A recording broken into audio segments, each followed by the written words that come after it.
brought up Laura Finesse. It seems like y'all did a lot of work with different members of Digging in the Crates. Did y'all kind of meet up with them at once, or was it just like?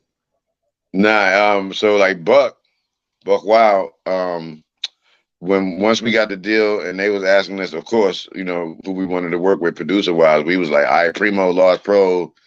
We was naming all the people we thought we could work with, but they was like, yo, y'all didn't got that budget. I was like, okay. So the A&R dude was like, pick somebody else. So they said, yo, we got T-Ray. You know, I said, okay, I know him. I know of his stuff. So, okay, we were going to work with him. But then I was like, well, what about the dude that did that record, Can't Front, with Sadat and Diamond? And for that, he was like, oh, that's Buck Wild. He said, okay, let's get him.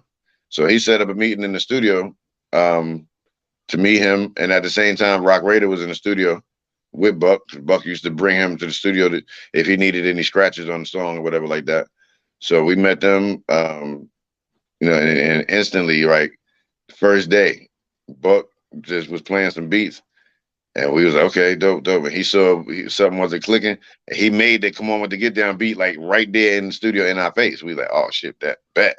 So, you know, then we got and then like Finesse came because, you know, he saw me and Tame after a Zulu Nation show and asked us, you know, he said, yo, I got something for y'all. It's raining outside. He in the car, and we stick our head in the car, and there's the beat for collaboration of mics. We like, damn, this shit hard. So he gave us the tape right there. We went home, you know, and we met him in the studio because wasn't no such thing as the MP3 sending us that, this, that, and whatever. So we was always CD or tape.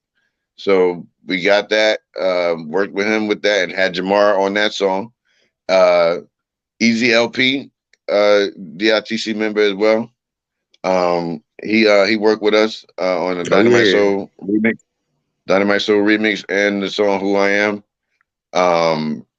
And Showbiz, we got to finally work with him on the Ultimate remix.